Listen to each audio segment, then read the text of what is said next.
Valores humanistas do judaísmo segundo os preceitos do rabino e intelectual Jonathan Sacks. Nascido em Londres, filho de um mercador, se tornou uma das maiores lideranças espirituais de seu tempo. Filósofo, teólogo, membro da Câmara dos Lordes e rabino-chefe do Reino Unido, Sacks construiu uma extensa e influente obra sobre o judaísmo e seus valores humanistas. Gustavo Bimenboim mergulhou nessa obra e extraiu lições valiosas e universais. Em Um Rabino do Mundo, o autor entrelaça a história do povo judeu e o legado de Sacks, para que os verdadeiros líderes da nossa sociedade são os educadores. Há reflexões filosóficas de autores como Nitzhnet e Primo Levi, preceitos religiosos e experiências pessoais, como o medo da morte e a busca por um sentido na vida, sejam em questões contemporâneas, como os tribunais morais da internet e seus implacáveis cancelamentos. Em sua fala, Gustavo Bimenboim, jurista e professor titular de Direito da UERJ, trará temas como fé, ciência, antissemitismo, riqueza e humor, sempre destacando a crença judaica no livre-arbítrio e na defesa da moralidade, do humanismo e da democracia. Obrigada, Gustavo, por estar com a gente aqui. Eu vou passar o microfone para você. Bom, boa noite a todas e todos. Eu devo fazer alguns agradecimentos iniciais e um disclaimer. Os agradecimentos, obviamente, vão para o Moisés e a Suzana pelo convite. É sempre uma honra, um prazer participar aqui do Segundas Intenções. Eu tive a honra de participar já há algum tempo falando sobre o papel da Suprema Corte de Israel na democracia israelense, e àquela altura nem eu, acho que ninguém imaginávamos que o tema da independência do Poder Judiciário de Israel se tornaria algo tão relevante para o Ó, futuro da democracia do país. Fala, Esse é um eu não tema. quero sair. Tem alguém falando junto comigo. Esse é um tema que acabou, no final da vida, sendo até muito tratado pelo personagem que dá título a esse livro, e é um tema sobre o qual a gente pode até falar, porque acho que há muito mais em jogo do que uma mera proposta de reforma do judiciário em Israel. Mas queria, então, começar com esse agradecimento penhorado ao Moisés e a todos vocês que me acompanham aqui essa noite. Queria também agradecer a Letícia, minha mulher. Boa parte desse livro é inspirado nela, na experiência de vida que a gente tem em conjunto já há 25 anos, junto com as nossas filhas. No meu caso, de retorno ao judaísmo, sem ela, certamente, nem a minha vida hoje, nem esse livro seriam possíveis. Queria também agradecer aos editores do livro, ao Jorge Joaquim, que é o sócio proprietário da editora Intrínseca, e ao curador do selo História Real da editora Intrínseca, Roberto Feith, que foi jornalista, sócio proprietário de uma editora muito importante, que foi a Editora Objetiva, que é um judeu brasileiro, meio norte-americano, e que me ajudou muitíssimo também a ter coragem de escrever sobre esse tema e sobre o personagem central. O disclaimer que eu falei que eu faria, né, que é um esclarecimento, é que esse livro, embora tenha esse título, O Rabino do Mundo, a Sabedoria Judaica Compartilhada, é um livro que ainda será lançado no dia 17 de maio, aqui na travessa do Shopping Leblon, e no dia 1º de junho, em São Paulo, no Museu Judaico de São Paulo, para minha tremenda honra, naquela joia entregue à cidade de São Paulo, que é o Museu Judaico de São Paulo. E hoje, Moisés, é a primeira vez que eu falo em público sobre esse livro, primeiríssima vez. Já falei, já compartilhei com amigas e amigos, mas é a primeira vez que eu estou falando em público sobre esse livro. O esclarecimento, o disclaimer que eu quero prestar é que algumas pessoas podem achar que o livro é uma biografia do rabino Lord Jonathan Sacks, e não é. Ele nem é uma biografia intelectual do Sacks, porque eu realmente não teria tamanha pretensão, né? O rabino Lord Jonathan Sacks foi certamente um dos maiores intelectuais judeus do seu tempo, um rabino que foi também um gigante intelectual, nas palavras do ex-primeiro-ministro do Reino Unido, Tony Blair, nas palavras do rei Charles III do Reino Unido, recentemente coroado, uma luz sobre as nações, de quem o Sachs foi um grande amigo e conselheiro e com quem vivenciou histórias muito importantes e delicadas da monarquia inglesa e da vida pública no Reino Unido.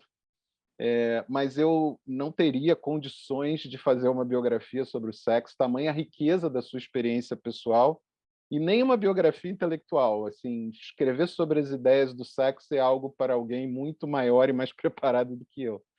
O livro é, na verdade, um apanhado de 22 pequenos capítulos. O livro tem 144 páginas. Eu tive a pretensão de escrevê-lo em uma linguagem simples e direta, e ele tem a pretensão de propor um diálogo com as ideias desse extraordinário intelectual, desse extraordinário professor de judaísmo, desse realmente rabino do mundo que foi Jonathan Sacks.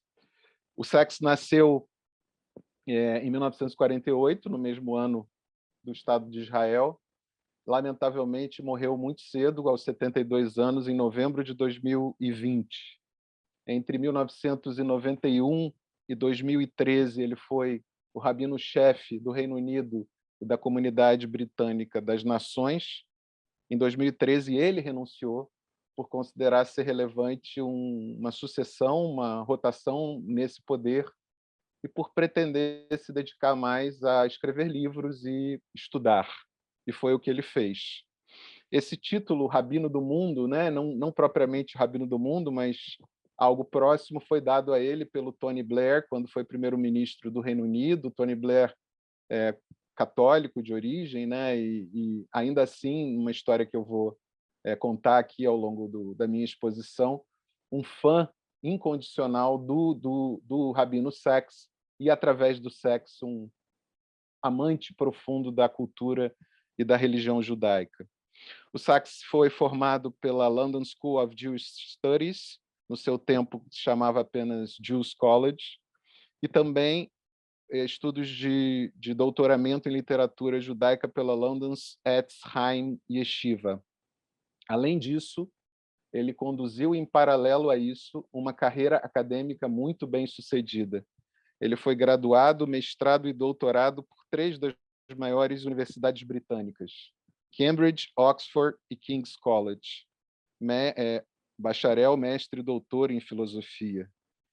E, além disso, em 2009, teve a honra subida de ter sido nomeado para a Câmara dos Lordes pela Rainha Elizabeth II.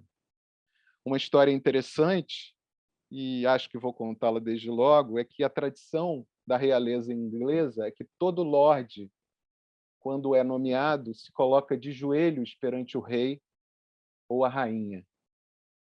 Mas Jonathan Sacks, logo que foi nomeado, se dirigiu à rainha e disse: os judeus não se ajoelham, não por arrogância, não por pretensão, mas pela tradição de honrar a igualdade entre todos os seres humanos.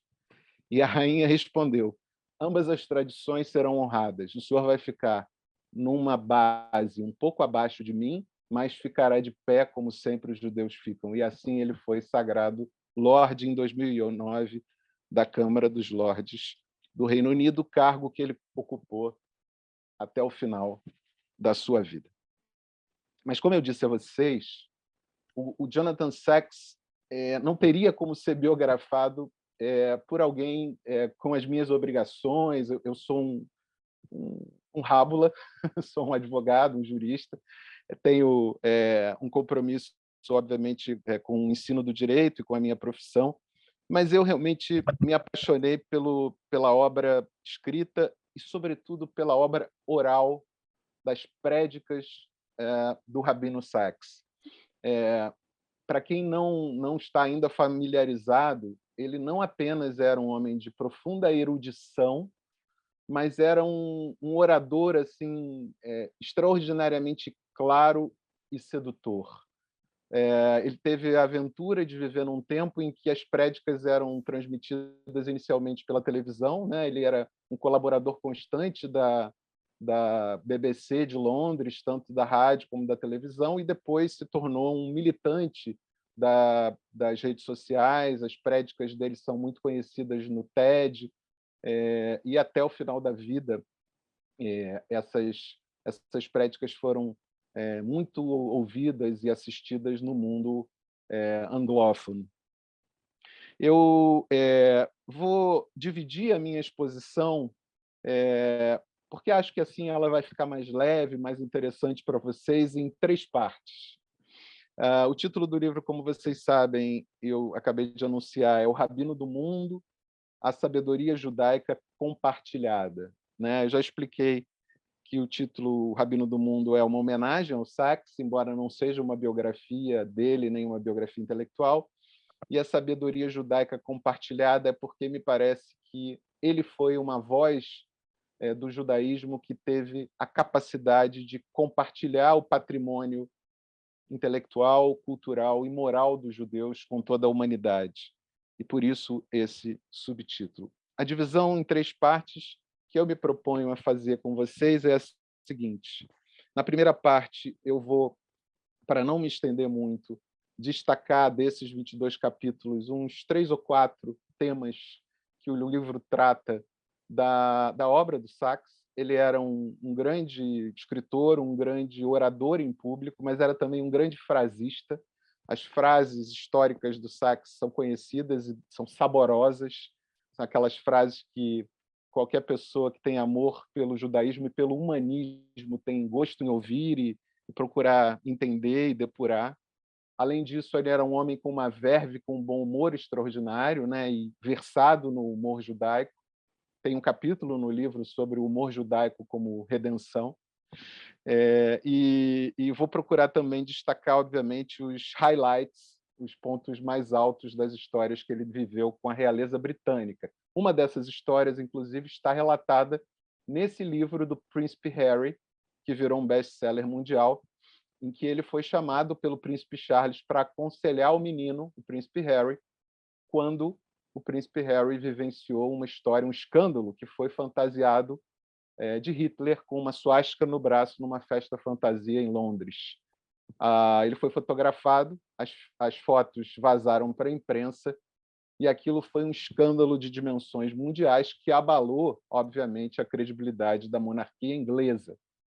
E o Príncipe Charles chamou uma pessoa a quem o Harry, no livro, diz: meu pai, então, me mandou um homem santo. E esse homem santo era justamente Jonathan Sacks, o homem que foi chamado por, hoje, o rei Charles III, para conversar com o seu filho, que daria o conselho decisivo que mudaria a vida do príncipe Harry. Então, na primeira parte da minha exposição, eu vou falar um pouco sobre o livro. Na segunda parte, sobre o subtítulo do livro, sobre a sabedoria judaica, que eu defino como uma forma de saber paradoxal. O que eu quero dizer com isso? O que isso significa no livro? Qual é o paradoxo do judaísmo? Quais são os muitos paradoxos do judaísmo que eu encontro na obra do Sacks e que pretendo propor fazer um diálogo com outros intelectuais judeus e autores não judeus que dialogam com ele ao longo do livro. E, finalmente, na terceira parte da minha exposição, todo livro tem um componente autobiográfico. Ninguém escreve sobre o nada. Todas as pessoas são compostas de uma matéria que é a matéria viva da sua experiência humana, e a última parte vai ser exatamente por que eu escrevi esse livro. Então, vamos lá. Eu destaco desse livro alguns capítulos, como eu disse, embora eu goste de todos eles, mas sou absolutamente suspeito, porque esse foi um livro escrito não com os dedos no computador, mas foi escrito diretamente das minhas coronárias, diretamente do meu coração. O primeiro capítulo que eu destaco é um capítulo que se chama Em Busca de Sentido, onde a paixão encontra o dever. Jonathan Sacks foi um grande apaixonado pela obra de outro grande judeu, psiquiatra austríaco chamado Viktor Frankl. Escreveu talvez um dos livros mais importantes do século XX, na minha opinião. um livro chamado Man's Search for Meaning, O Homem em Busca de Sentido, publicado em 1946. Para quem não sabe dessa história, eu vou recordá-la rapidamente. Em 1941, Viktor Frankl era um próspero psiquiatra judeu que vivia em Viena, na Áustria. E ele havia terminado os originais desse livro. Frankl é considerado o pai da terceira escola da psicanálise, a logoterapia, depois de Freud e de Adler, considerado um dos grandes psiquiatras, psicanalistas da história da humanidade. E a tese fundamental do Viktor Frankl era de que, sem negar propriamente os pressupostos da psicanálise, era de que existia uma doença na alma do ser humano que precisava ser tratada pelos médicos, que era o vazio existencial, que todo ser humano buscava fundamentalmente na sua vida um sentido último, que a vida não fazia, que todo ser humano buscava um propósito, um sentido que fizesse a vida digna de ser vivida. E a tese dele não era uma tese puramente teórica, né? Ele tinha um trabalho clínico que embasava a sua pesquisa científica. O que acontece é que, em 1941, a guerra já havia iniciado há 2 anos e ele, sua mulher e seus pais são presos, obviamente enviados a campos de concentração, e ele vai para um campo de concentração com os originais do livro no bolso do seu casaco. E esses originais são confiscados e, obviamente, destruídos, descartados. E a sua mulher e os seus pais são mortos no campo. E o Viktor Frankl faz dessa experiência no campo de concentração como médico o seu próprio experimentum crucis, a sua própria prova científica da sua tese, né? Ele percebia que os pacientes que ele tratava, que tinham um propósito para sobreviver, na verdade, quando viviam em função desse sentido, desse propósito, sobreviviam a qualquer dor, a qualquer sofrimento, a qualquer provação.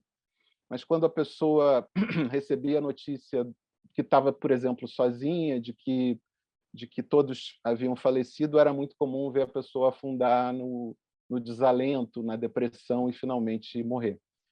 E ele próprio fez do desejo de sobreviver para reescrever o seu livro e edificar essa obra científica a razão da sua sobrevivência. E conseguiu. Sobreviveu ao Holocausto em 1946.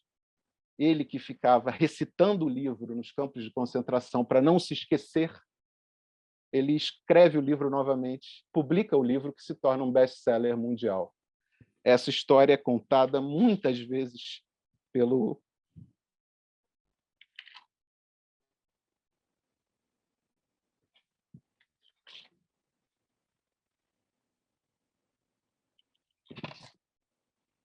peço perdão, às vezes é difícil, pelo Sachs, exatamente para demonstrar a frase que o Sachs cita na abertura desse capítulo, que é a epígrafe citada do Nietzsche. As pessoas que têm um porquê podem sobreviver a qualquer como. E exatamente essa a mensagem de uma prédica que eu transcrevo, na verdade não transcrevo, conto, né? Em que o Sachs narra como ele se descobriu rabino, como ele descobriu a sua vocação de rabino, né? Ele fala o sentido da vida se encontra onde a paixão encontra o dever, onde o que você quer fazer encontra o que você sabe que deve fazer. Na década de 60, no final da década de 60, ele era um homem de família humilde, o pai era um mercador de tecidos e a mãe trabalhava também numa loja ajudando a família em Londres. Ele ganha de presente uma viagem para os Estados Unidos, e, embora fosse estudante de filosofia, vai atrás de conversas, de audiências com os maiores rabinos norte-americanos da época e tem uma audiência com um rabino conhecido provavelmente de todos aqui, Menahem Mendel Schneerson, o rabino, o Rebbe de Lubavitch, né, o Lubavitch Rebbe, com quem ele tem a seguinte conversa, uma conversa rápida, mas que o Sachs retrata como uma conversa decisiva. O Rebbe pergunta a ele: onde você está? Eu estou em Cambridge. E então o Rebbe pergunta: o que você está fazendo em Cambridge? Ele falou assim: estou estudando filosofia.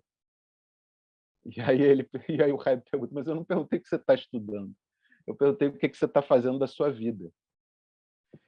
E aí ele falou assim: eu realmente estou aqui por causa disso. Eu não sei o que eu vou fazer da minha vida. E aí o Rebbe do Lubavitch olha para ele e fala: mas eu sei, você deve voltar e liderar a sua comunidade.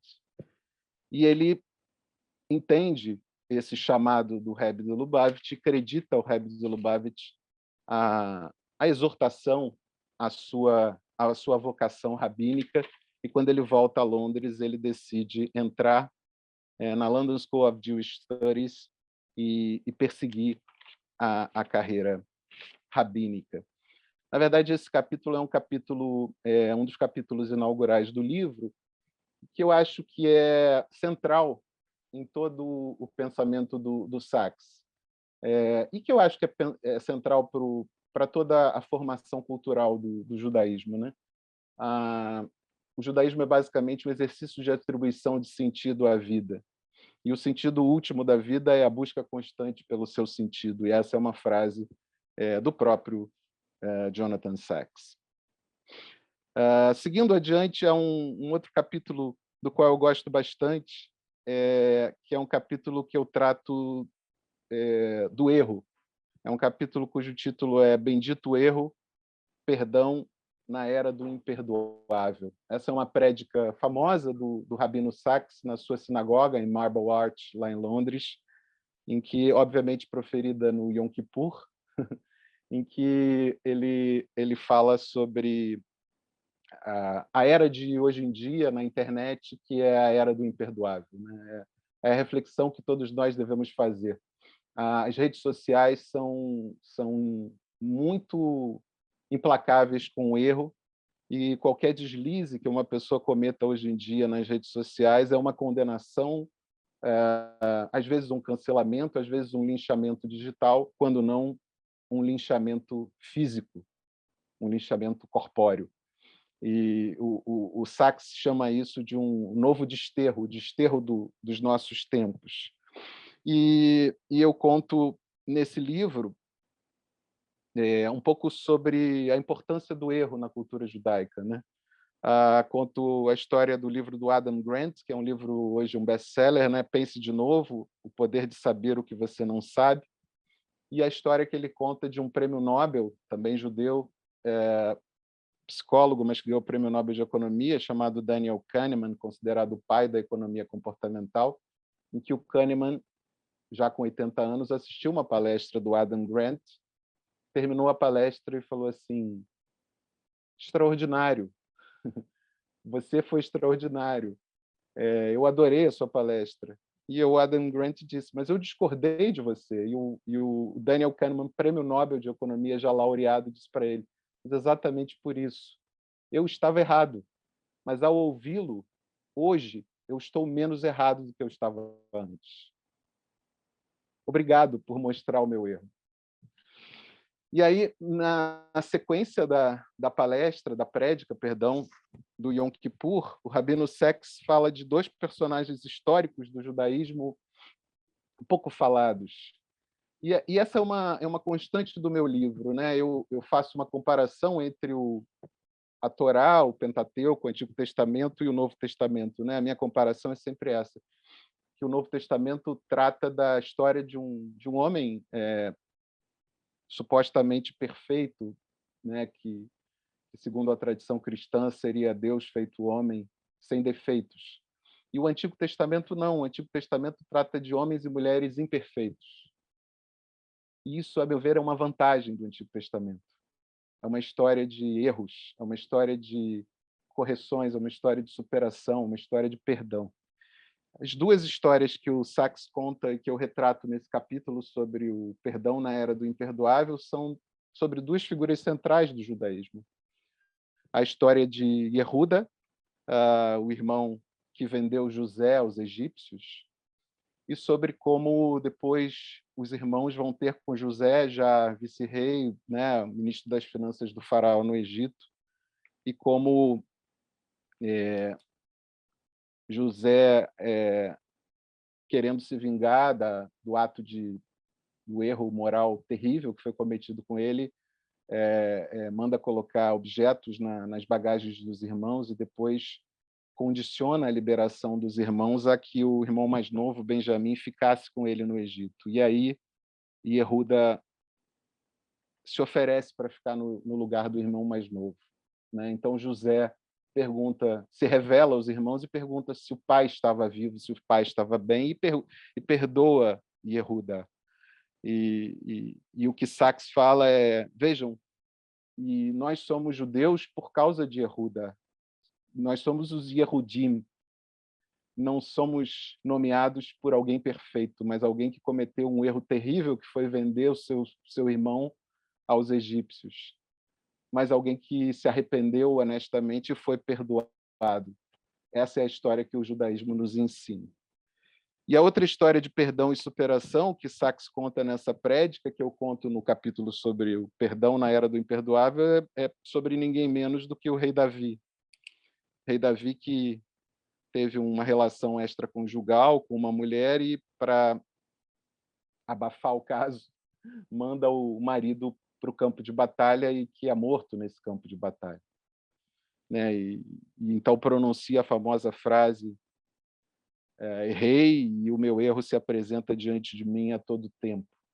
E o que Sacks diz Deus não quer de nós a perfeição, Deus quer que quando nós cometamos um erro, que saibamos reconhecer o erro e honestamente buscarmos o arrependimento. E as pessoas que cometem erros são mais fortes, são colados por uma cola mais forte, mais firme do que aquelas que supostamente nunca erraram.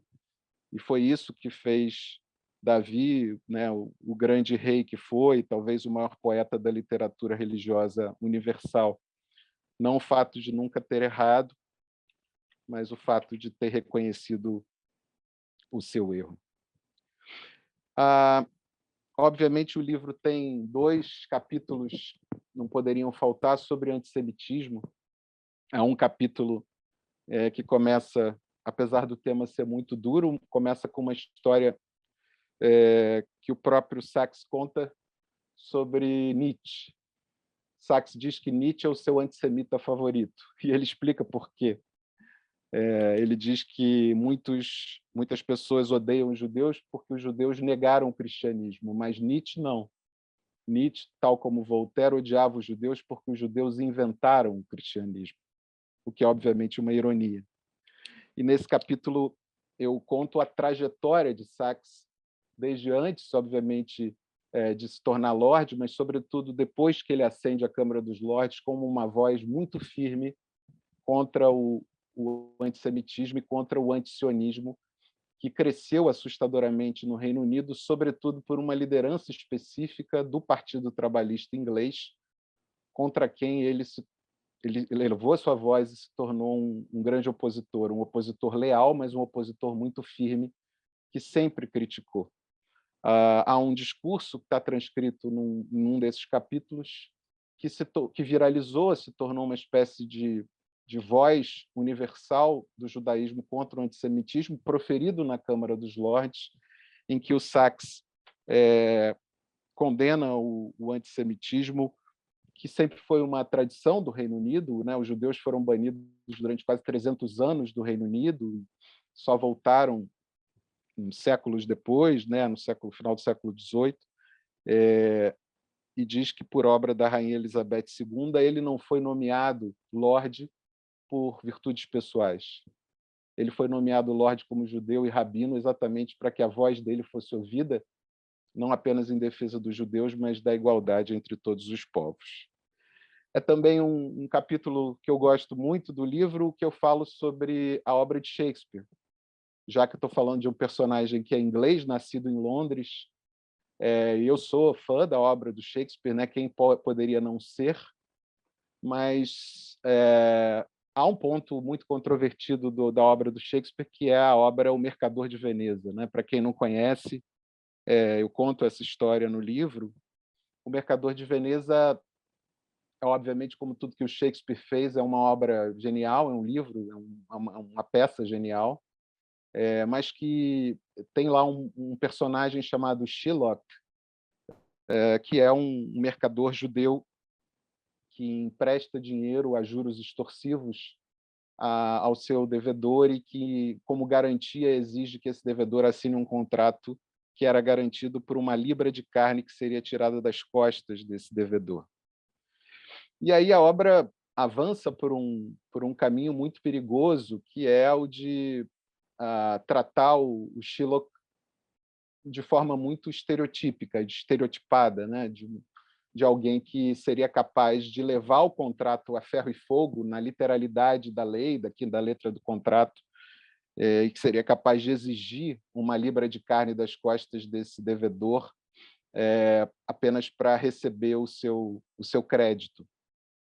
E ele é julgado e é condenado, e no final do Mercador de Veneza, o Shylock tem a sua fortuna confiscada para a cidade de Veneza, mas a condenação pode ser relevada se ele se converter ao cristianismo, né? Então, eu conto essa história e apresento dois gigantes da crítica literária mundial, né? Um brasileiro e outro americano. Um foi o Harold Bloom, que disse que, apesar de... O Harold Bloom escreveu um livro extraordinário sobre Shakespeare, chamado Shakespeare, a Invenção do Humano. Era fã do Shakespeare, mas não se furtou a dizer que uma pessoa precisa ser cega, surda e muda ao mesmo tempo para não enxergar o antissemitismo gritante da obra O Mercador de Veneza. E aqui no Brasil, o outro autor imortal da Academia Brasileira de Letras, infelizmente, apesar de imortal, já falecido, acho que é uma certa propaganda enganosa nessa imortalidade, foi sucedido lá pelo grande Merval Pereira, que era médico, nosso grande... Alguém me ajuda? Me lembra o nome do nosso médico porto-alegrense? Moacir Scliar. Moacir Scliar, perdão. Moacir Scliar está citado também nesse capítulo, em que o Moacir, com todas as letras, diz que o antissemitismo da obra de Shakespeare no Mercador de Veneza faz com que os gritos das vítimas do Holocausto ressoem até hoje. É um ponto para discussão. Eu gosto muito também de um capítulo sobre a obra do Paul Johnson, que eu chamo Paul Johnson, o historiador católico do judaísmo. Para quem não conhece, a História dos Judeus é um livro monumental sobre a história dos judeus. Paul Johnson, em inglês, de origem católica, mas que produziu talvez um dos livros de história do judaísmo mais completos, extraordinários e respeitosos e, ao mesmo tempo, profundamente apreciados por judeus e não-judeus, e foi amigo do Sacks a vida inteira, né? E nesse livro eu conto um pouco dos diálogos entre os dois. O Jonathan Sacks conta isso em algumas entrevistas que eu tive o prazer de ouvir, e o Sacks teve a oportunidade de perguntar coisas ao Paul Johnson que talvez qualquer um de nós gostaria de ouvir. Ele perguntou, por exemplo, o que é que, num grande historiador não-judeu, mais impressionou ao Paul Johnson na história do judaísmo? E o Paul Johnson respondeu, ele falou assim: nenhum povo na história da humanidade, isso estou falando de um historiador consagrado como um dos grandes historiadores do seu tempo, não biased, não comprometido por nenhuma espécie de viés, pelo menos nenhum viés consciente, porque ele não era judeu. Então, o Johnson disse ao Sachs o seguinte, isso está retratado no livro: nenhum povo na história da humanidade conseguiu conciliar a valorização do indivíduo na sua dignidade com a valorização da comunidade como experiência coletiva, como judeus. E o Sachs comenta isso. Ele diz que a experiência de Abraão com Isaac em Moriá é a experiência que inaugura o indivíduo como autonomia, né? Os filhos não são propriedade dos pais. Os filhos são donos do seu próprio destino.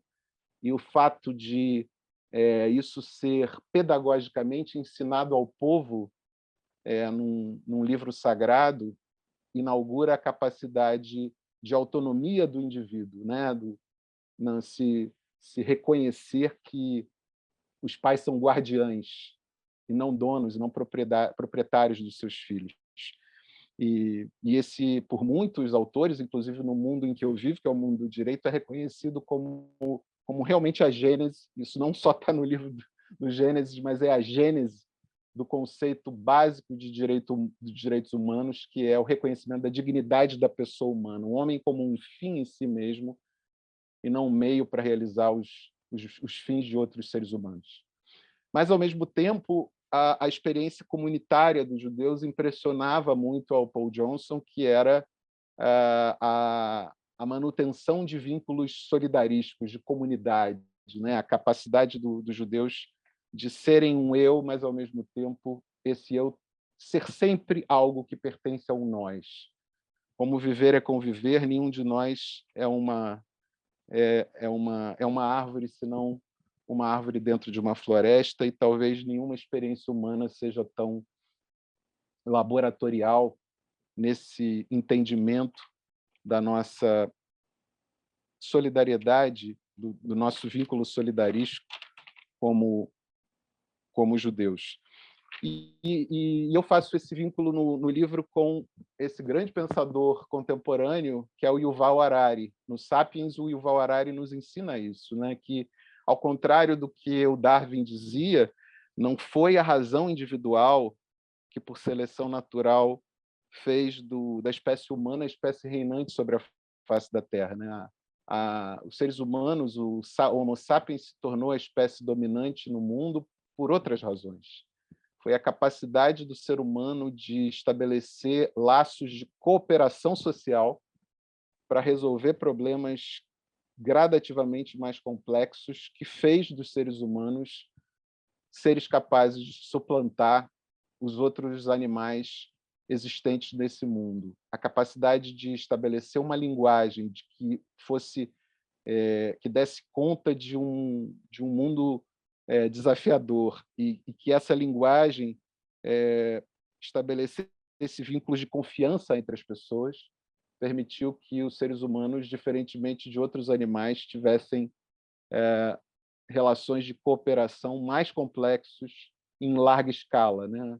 As abelhas, os insetos também cooperam em larga escala, mas para resolver problemas simplórios. Os grandes primatas, chimpanzés, também cooperam, mas precisam de laços de fraternidade muito íntimos. No máximo, trocam cocos por bananas. Os seres humanos, apesar de todos os pesares, cooperam mais. São capazes de entrar num avião e entregar sua vida aos pilotos, copilotos, aos engenheiros de voo, controladores de voo, de entrar num centro cirúrgico e entregar sua vida aos médicos, aos anestesistas. São capazes de trocar bens por papel pintado, que chamam de moeda ou de dinheiro, e outras coisas mais. São capazes de compreender uma linguagem e encontrar nessa linguagem sentido. E é isso que fez do ser humano algo absolutamente único na história natural do planeta Terra. Isso quem falou não foi nenhum religioso, foi Yuval Noah Harari, coincidentemente ou não, um judeu israelense. Finalmente, o livro tem alguns capítulos sobre aspectos, obviamente, mais religiosos das prédicas do Rabino Sachs. O seu último livro Foi um livro publicado em 2020, no ano da sua morte. É um livro monumental chamado Morality, Moralidade. Estou vendo se eu consigo convencer o Jorge Joaquim, da Editora Intrínseca, a traduzir e publicar em português esse livro. E é um livro quase profético sobre tudo que acontece hoje no mundo. É um livro que trata dos extremismos, de extrema-direita, de extrema-esquerda, trata do ódio nas redes sociais e trata também dos desafios contemporâneos dos judeus israelenses, dos judeus na diáspora. Há uma frase do Sachs nesse livro que eu reproduzo no meu livro, que é: vivemos uma era de extremos. A extrema-direita pregando a volta a um passado glorioso que nunca existiu, a extrema-esquerda pregando o alcance de um futuro utópico que nunca existirá, os radicais religiosos pregando um fanatismo imposto a quem não acredita, e os radicais antirreligiosos querendo impor a sua falta de fé a quem porventura a tem. Essa era de extremos não nos levará a nenhum porto seguro. Precisamos da volta à moderação e ao consenso. Talvez seja um bom conselho hoje aos líderes políticos do Estado de Israel, sobre cujo Estado político eu já falei recentemente, terei no início da minha fala, e terei muito prazer se alguém me provocar a comentar essas propostas sobre a reforma judicial e tudo que está acontecendo recentemente. Eu vou passar a segunda parte da minha exposição, porque o tempo correu mais rápido do que eu imaginava. Eu afirmo no livro, baseado em muitos sábios do judaísmo, que o judaísmo é um tipo de sabedoria paradoxal. Já ouvi muita gente falar que o judaísmo é dialético, mas, na minha opinião, o judaísmo é simplesmente paradoxal. O que eu quero dizer com isso? E esse é um pensamento que permeia todo o livro, né? Eu vou dar alguns exemplos, né? Em outras culturas, o paradoxo é uma forma de pensar a realidade, uma forma de compreender a realidade para além da lógica, né? Confúcio era um pensador chinês que falava por paradoxos. Então, Confúcio, por exemplo, dizia que todos nós temos duas vidas, mas a segunda vida só começa quando a gente se dá conta que a vida é uma só. E o judaísmo é cheio de paradoxos, né? O paradoxo que eu dou de exemplo no livro é o paradoxo de Nietzsche, que diz: torna-te quem és, que é o paradoxo da semente e da árvore. Todos nós entendemos que isso é um paradoxo. Como é que alguém pode se tornar alguém que já se é? Mas, ao mesmo tempo, a gente consegue compreender que a essência da árvore já está na semente, mas se a semente não for regada, não for cultivada, não for adubada, ela jamais se tornará uma árvore. Por isso, o torna-te quem és, né? Alguém deve ir em busca de si mesmo, procurando a sua essência. Mas quando a gente vai em busca da própria essência, a gente aprende com o mundo a ser algo diferente do que já se é, para ser algo melhor do que a gente já é, embora a essência sempre esteja lá presente, né? O judaísmo é um pensamento, uma ideia paradoxal sobre a humanidade. E eu acho que há vários paradoxos no judaísmo, né? Alguns eu poderia destacar antes de ir para a parte final da minha exposição. Alguns, apenas alguns. O primeiro paradoxo é o paradoxo que intriga os historiadores até hoje, né? Como o judaísmo sobreviveu, como os judeus sobreviveram. Por que nesses 4.000 ou 4.000 e poucos anos, simplesmente como tantos povos da antiguidade, os judeus simplesmente não se extinguiram, não foram assimilados, não acabaram? Nós somos hoje 15 milhões de seres humanos, menos de 0,19% da população mundial, e não só sobrevivemos. Os judeus são boa parte da graça e da cultura existente nesse mundo. Os judeus estão aí para dar o seu testemunho. E o que é que explica essa capacidade de resiliência extraordinária de uma religião de uma antiguidade que não é universalista? de uma religião que era do tempo em que cada povo, cada estado, cada tribo, né? E depois as tribos se reuniram ali e tiveram uma religião, mas de um tempo em que talvez nem uma religião formal existia, né? Com os códigos e as liturgias que depois se organizariam. No entanto, o judaísmo sobreviveu. Uma religião, como eu disse, não proselitista, não missionária, que teria tudo para ser extinta. E essa situação paradoxal é realmente intrigante. O que é interessante no paradoxo é que ele não é uma tese que procura uma antítese em busca de uma síntese. Ele simplesmente, o paradoxo implode uma linha de argumentação em busca de novas explicações. Hoje em dia, a gente sabe que no mundo contemporâneo tão plural, né, o Max Weber falava de um mundo desencantado, de narrativas grandes que expliquem a tudo, não há alternativa para a humanidade senão a tolerância e o respeito às diferenças. E, portanto, uma religião tão antiga como o judaísmo, por ser particularista e por não ser universalista, por não ter no seu cardápio o terrível mal do convencimento e da busca da conversão dos outros, é baseado no respeito às diferenças, é baseado na tolerância pelo diferente. E, por ser assim, ela é profundamente contemporânea, ela é profundamente compatível com outras religiões particularistas,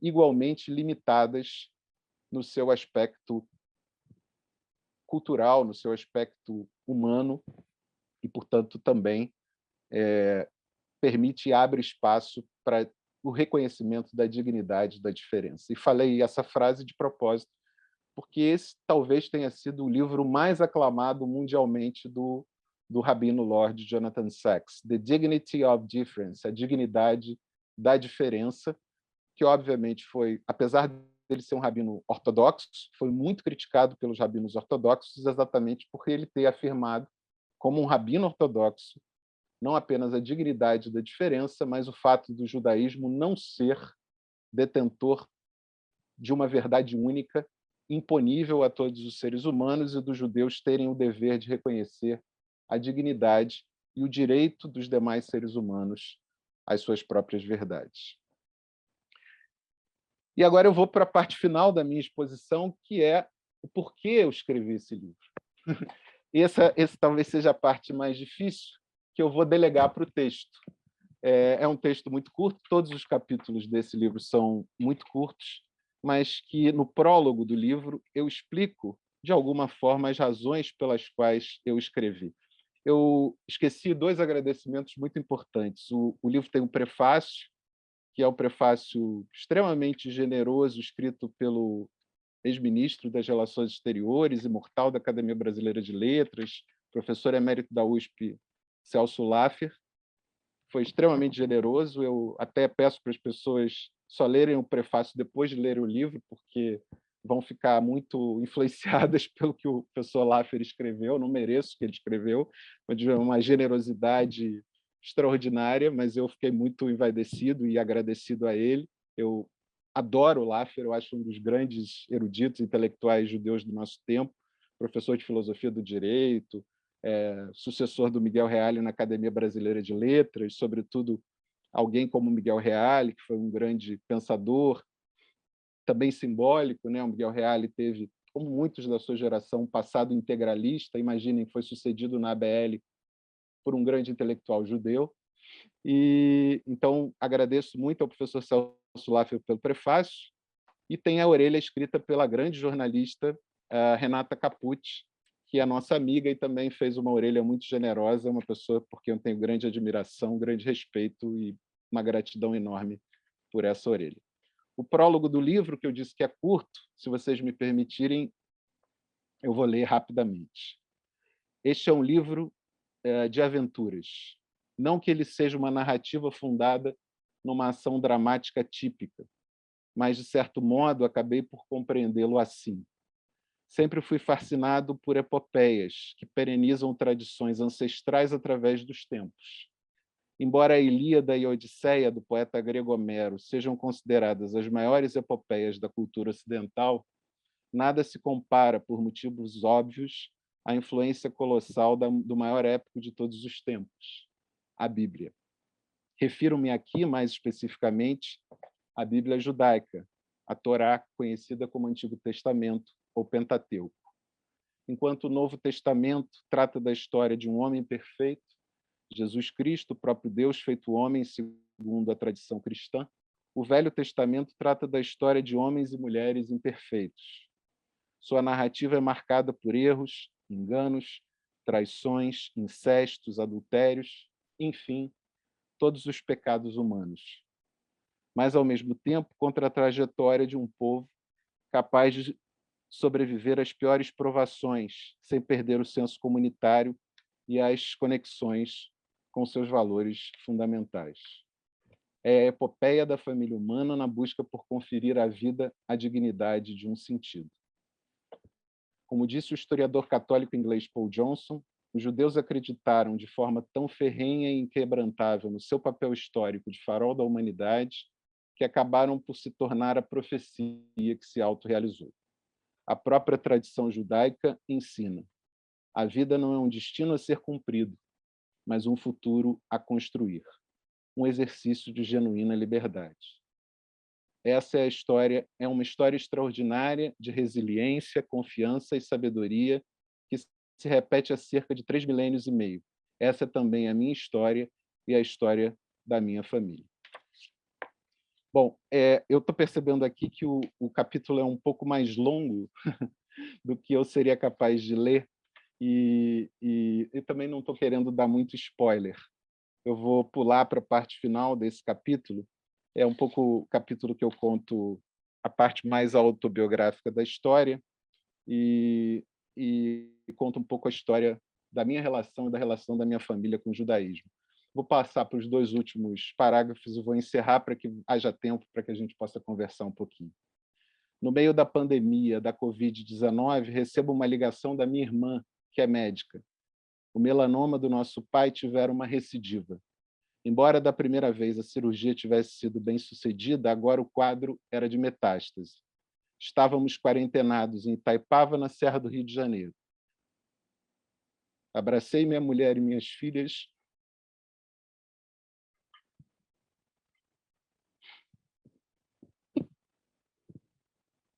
Desculpa, não imaginava que isso ainda fosse acontecer. E chorei longamente. Devo a elas e tudo que aprendi ao longo da vida com o judaísmo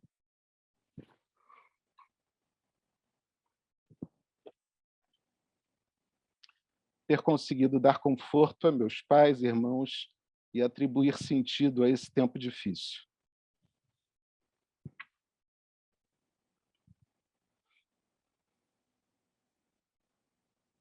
Numa das conversas com o papai, perguntei-lhe se ele gostaria que eu dissesse o Kadish após a sua partida. O Kadish é a oração judaica dos enlutados, ainda pronunciada em aramaico, a qual curiosamente, não fala sobre a morte, mas enaltece a sacralidade da vida. Papai não respondeu com palavras, apenas meneou a cabeça, concordando. Percebi seus olhos marejados, como que a realizar um último desejo. Na despedida, senti-me reconfortado por estar ali ao seu lado e poder prestar-lhe uma última homenagem na forma que lhe fora privada ao longo de toda a vida. Que esse livro possa oferecer a seus leitores a possibilidade de tornar novo o velho e sagrado o novo, fazendo do judaísmo um patrimônio comum e acessível a todos. Peço desculpas, meus caros e minhas caras, pelas emoções que às vezes afloram, sei que a gente possa imaginar que elas ainda estejam presentes, e agradeço a todos pela atenção. Gustavo, eu só quero te dizer o seguinte, antes das perguntas, estou me intrometendo um pouco por causa das milhas coronárias. Muito obrigado. E, de cara, eu quero dizer o seguinte, é exatamente 1 ano você falou sobre a única democracia no Oriente Médio. Exatamente 1 ano. Você não vai demorar 1 ano, não. Você vai voltar. mais cedo e mais rápido. Aberto para todo mundo. Suzana, comanda aí agora, que eu também me emocionei. Acho que todos nós ficamos emocionados. Eu vou chamar a Mirelle para a pergunta. Muito lindo, viu, Gustavo? Parabéns. Mirelle. Eu também fiquei emocionada. Eu adorei o que você nos apresentou, Gustavo. Realmente, ele era um homem brilhante e eu tenho certeza que você também tem uma estrela muito especial. Queria te perguntar se você teve a oportunidade de conhecer ele pessoalmente, o Rabino Jonathan Sacks. Não teve essa chance. Não, Ok. infelizmente não, Mireille. Ele veio ao Brasil 2 vezes, ambas a São Paulo, mas infelizmente eu não pude, não estava presente. Não. Tem muito material no YouTube Muito. dele, tem a página dele. Eu assisti já algumas coisas. Realmente vale a pena a gente conhecer mais. Muito obrigada mesmo. Prazer. Zeca.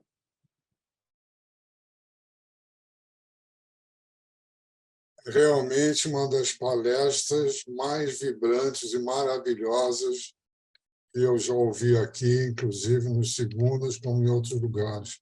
Você está de parabéns enormes. Agora, a tua palestra é tão boa que eu estou aqui com uma lista de perguntas, realmente não sei o que perguntar ou não. Então, estou escolhendo uma ou outra. Você falou que lá no governo atual de Israel existe um conflito evidente entre os Haredim e os não Haredim, os seculares. Então, e propôs um desafio. Então, eu te proponho esse desafio. Você disse, se alguém me desafiar, então eu estou te desafiando, Gustavo. Fale sobre isso, por favor. Eu gostaria que você falasse mais sobre paradoxos, que para mim não representa a verdade, não é paradoxo que revela a verdade. Eu vou aceitar teu desafio com prazer, Zeca. Então, obrigado, vamos lá. Obrigado pela pergunta. Foi uma deixa, na verdade, que eu acho que o tema só realmente uma coisinha, por favor, só uma coisinha, desculpa. Você vê, no fundo, alguma relação entre o Rabino Sacks e Maimônides? Um negócio de não ser reconhecido, que Maimônides, inclusive, chegou a ser expulso, né? Você sabe, poderia falar alguma coisa sobre isso? É interessante Obrigado. a pergunta. Obrigado. Vamos lá. São 3, na verdade. Obrigado, Zeca. Obrigado pelos elogios, eu não mereço. Sempre o Sacks era uma figura... infelizmente, não conheci, Mireille, mas eu gostaria de tê-lo conhecido. Quando ele recebeu um prêmio em Londres chamado Templeton Prize, ele ganhou esse grant, esse prêmio, ele converteu para a Sacks Foundation. Parecia que ele tinha tido um câncer e esse câncer teve essa recidiva durante a pandemia. Ele não morreu de Covid, ele morreu de câncer. E o grant já estava destinado à Sacks Foundation. Então, hoje tem uma fundação, Jonathan Sacks, que é mantida com esse prêmio Templeton, que é um prêmio laico, mas foi dado para ele, para pessoas que se destacam na pesquisa e na divulgação de como há uma relação entre o cultivo de valores espirituais e o bem-estar da humanidade. E o Sacks era interessado nisso, de maneira sempre muito conciliada e compatível com a ciência, né? Ele, obviamente, nem passava perto de ser um religioso obscurantista, muito ao contrário, mas ele era muito interessado em tudo, né? A filha o descreve assim. Não havia um assunto sobre o qual ele não tinha lido um livro, um artigo, e a neurociência era algo que para ele revelava muito sobre o bem, de que maneira as pessoas que cultivavam valores espirituais produziam mais ocitocina e conseguiam com isso ter uma experiência de bem-estar e de ser mais cooperativas e ter às vezes até uma longevidade maior. Mas para te responder sobre, primeiro, Israel, depois a comparação do Sachs com Maimônides e, finalmente, a questão dos paradoxos. A questão de Israel é evidentemente complexa e eu não teria pretensão de respondê-la aqui num curto espaço de tempo, mas, basicamente, me parece que há uma proposta que parte do governo, mas que tem uma dimensão muito maior do que apenas o governo, e que revela uma cisão, uma fratura fundamental na sociedade israelense. Essa fratura fundamental, segundo os relatos que eu tenho recebido, cria um sentimento de uma divisão profunda na sociedade israelense. Isso tem a ver com a palestra que eu dei aqui, com o que muita gente fala, que o Estado de Israel não é apenas a única democracia no Oriente Médio, mas vive esse paradoxo, e eu já faço relação com a terceira pergunta, dos muitos paradoxos, estou convencido disso, viu, Zeca? O Estado de Israel é, ao mesmo tempo, um Estado judaico e um Estado democrático. E nenhum Estado democrático de direito do mundo ocidental tem um status assim. É complexa a administração de uma democracia constitucional com uma religião oficial e que tenha as características do Estado de Israel. Então, a proposta basicamente, vou tentar simplificar, tá? São duas propostas. A primeira, de reforma do judiciário, é mudar a forma de indicação dos juízes. O governo quer tomar para si esse controle da indicação dos juízes, sobretudo dos juízes da Suprema Corte, e hoje existe um Judicial Committee, um comitê judicial, que é controlado pelos próprios juízes da Suprema Corte. E há uma acusação muito forte do governo e da centro-direita israelense de que há uma espécie de clube, um fechamento de que o que eles dizem em inglês é friends bring friends. Os amigos da Suprema Corte trazem na sua aposentadoria os seus próprios amigos. E a elite intelectual e a elite,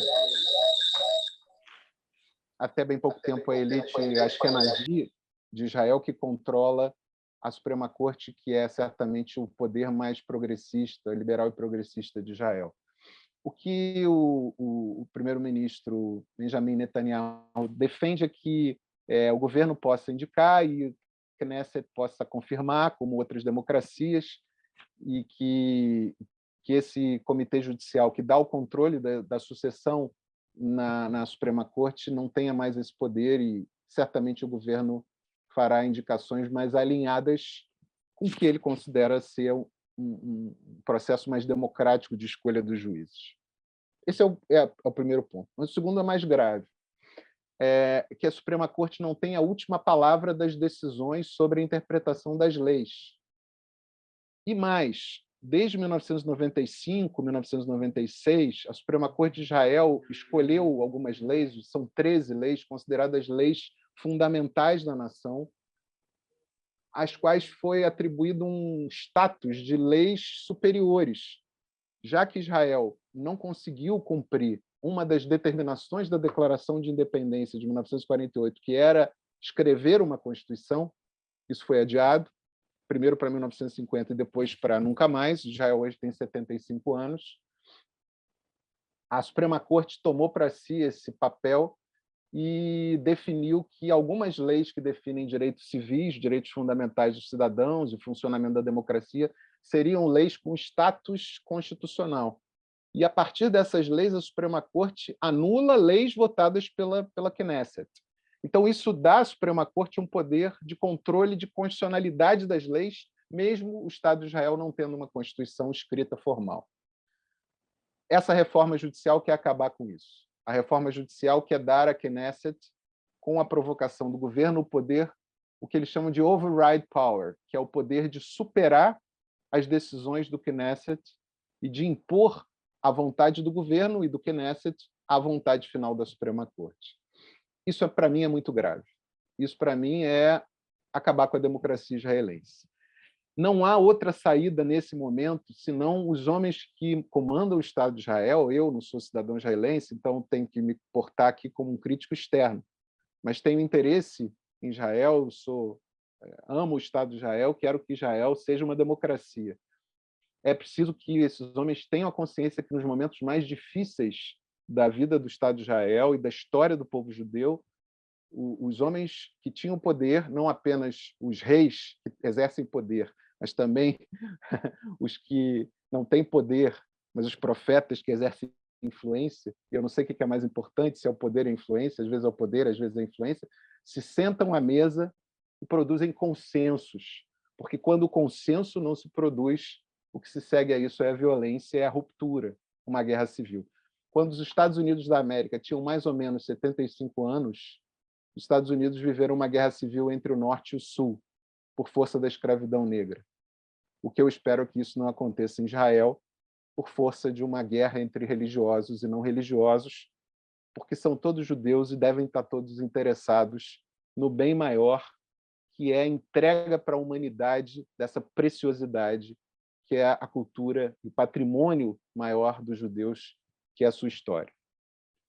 Agora, em relação à sua pergunta sobre Sacks e Maimônides, tem eu te convido, muito melhor do que eu, o Sacks vai te responder.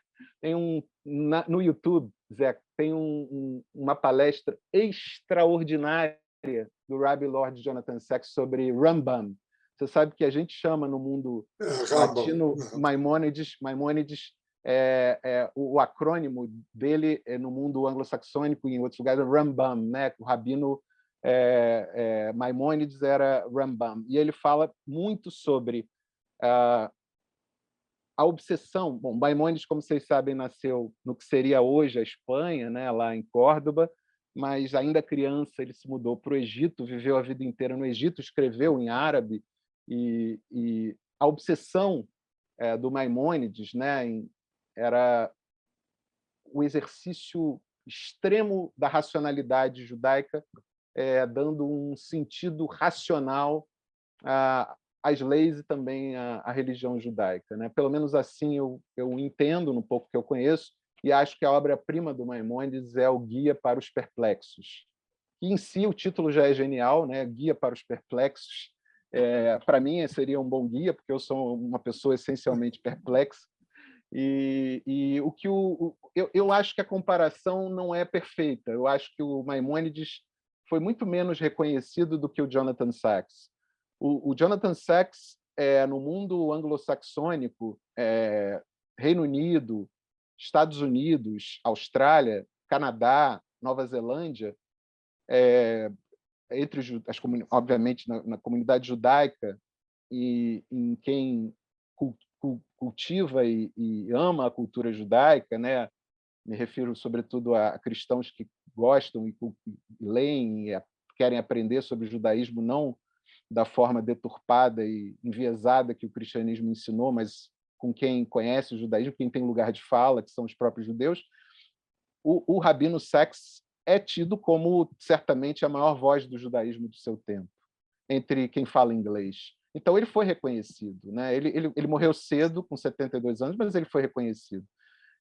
Eu acho que o Maimônides... É difícil comparar alguém com Maimônides, né? O Maimônides, pelos próprios cristãos, é comparado a São Tomás de Aquino, né? Talvez maior do que a maior mente da Idade Média, um gênio da humanidade.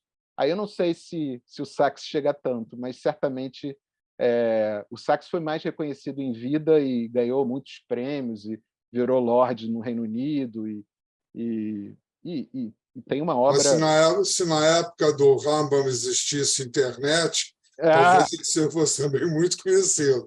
Com certeza.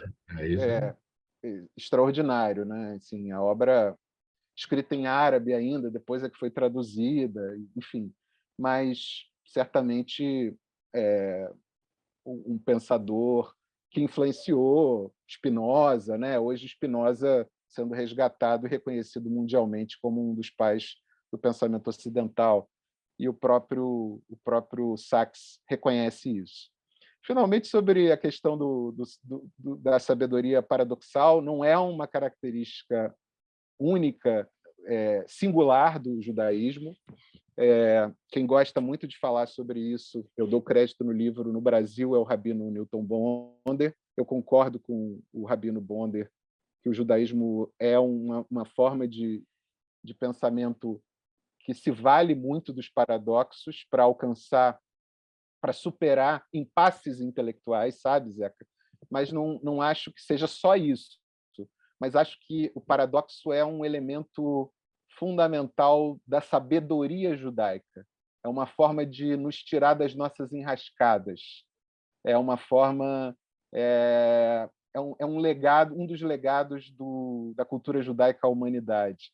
E os mesmos goim que gostam dos judeus aprenderam isso muito com os judeus. A frase do Guimarães Rosa, por exemplo, que é um escritor gigante, que eu gosto, há duas paradoxais, né? E a primeira, ele confessadamente, todo mundo sabe da história do Guimarães Rosa e da sua relação com os judeus, foi embaixador e tudo que ele fez. Guimarães Rosa falava: estudando se aprende, mas o que se aprende de fato é fazer perguntas sempre maiores, mais difíceis. Esse pensamento é essencialmente judaico. E uma outra frase paradoxal do Guimarães Rosa é no Augusto Matraga, que ele dizia: essa história é verdadeira, eu sei, fui eu mesmo que a inventei. Isso também é um pensamento profundamente paradoxal. Muito obrigado, Gustavo. Obrigado ainda tem muitas perguntas por aí, mas como a Liana está esperando, se der tempo, depois eu pergunto mais um pouco, tá? Muito prazer. Muito obrigado, viu?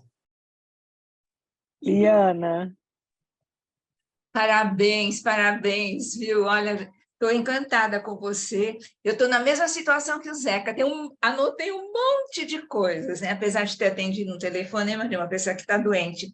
Mas a primeira coisa que eu queria falar, na hora que você estava falando sobre o Maimônides, eu me lembrei do Averroes, que era o equivalente, né, no mundo muçulmano tal, ao Maimônides. E eu tinha aprendido há muito tempo atrás que eles dois tinham tido um contato, porque eu descobri que não era verdade com este livro aqui. Eu não sei, talvez o Zeca se interesse, não sei se já leu esse livro. Não. Olha, O Segredo Guardado, Maimônides e Averroes, uma correspondência sonhada. Recomendo esse livro aqui. É da Perspectiva, o Gizmer que assinou, é uma tese, né, desse Ili Gorliski, que ele fez na Universidade de Tel Aviv. Mas, lógico que eu não vou falar disso, eu queria falar sobre o Sachs também. Antes do Sachs morrer, por alguns anos, a gente era um grupo que recebia semanalmente é uma espécie de newsletter dele. Eu pensei que quando ele faleceu, que eles iriam parar, mas a família deu continuidade. Então, quem quiser receber semanalmente, eu posso até depois colocar aqui no chat, eu vou colocar o e-mail, vocês se inscrevem e podem receber semanalmente. Eu não sei se o Gustavo recebe essa... Recebe. É muito bom, mesmo que a gente já conheça algumas coisas, mas eu acho que vale a pena, não é verdade? Então, é difícil a gente fica perdido, né, com tantas perguntas, mas assim, muito bom um homem jovem como você se interessando, né, e sendo advogado principalmente, né, se interessando assim pela obra do Sachs. Aprendi muita coisa com o que você falou. Só um comentário, eu lamento uma coisa que dentro do judaísmo, que a gente tenha tanta discriminação, tanto preconceito. Eu acho que isso é uma coisa que nós, judeus, a gente tem aqui em São Paulo o Grupo Lidaber, que nós conversamos muito, talvez até seja interessante você participar. Eu acho que vai chegar um momento que a gente tem que encarar isso de frente, porque, sabe, a gente alimenta o antissemitismo com isso, e o Sachs realmente ele era um ser humano. Nossa, eu chorei muito com a morte dele, lamentei muito, muito, muito. Estudo, leio os livros dele, aprendo toda semana, ouvindo, né? Você pode ouvir, inclusive, as palestras, como quem falou antes de mim mencionou no YouTube, você tem as palestras, mas a gente carece de mais saques por aqui, né? E temos, é um apelo que eu faço a todos nós, que eu acho que chegou a hora da gente encarar de frente todas essas diferenças, não só lá em Israel, aqui mesmo, né, os preconceitos que a gente se depara o tempo inteiro.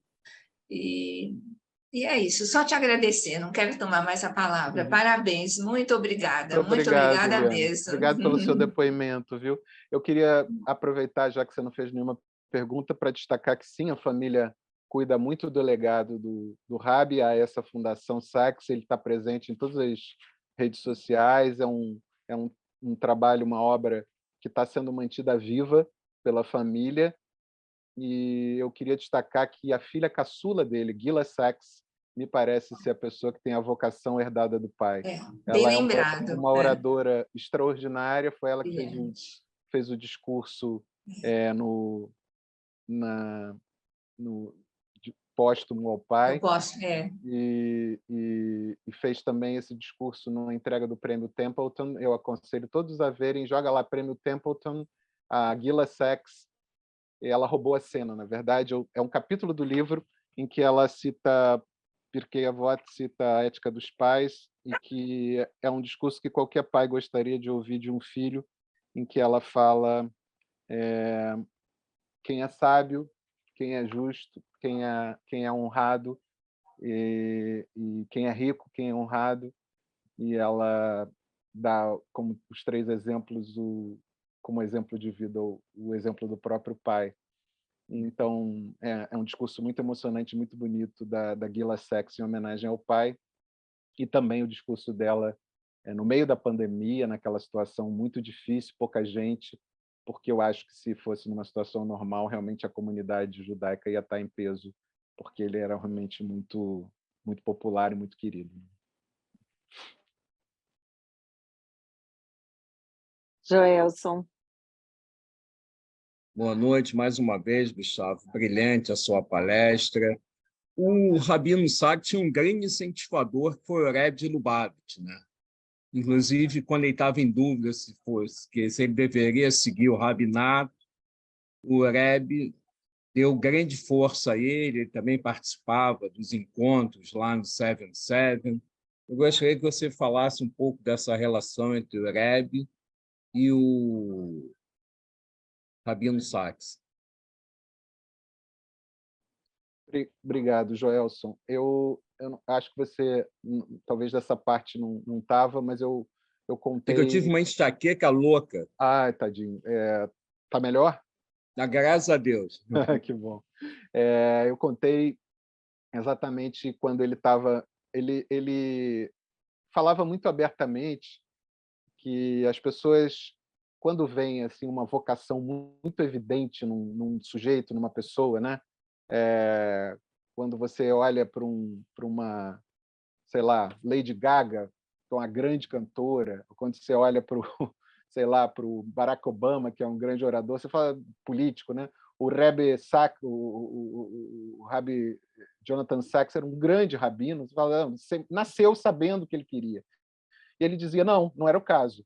Eu tive muitas dúvidas. Eu pensei em ser economista, pensei em ser filósofo, pensei em ser professor, acadêmico, fiquei muito na dúvida.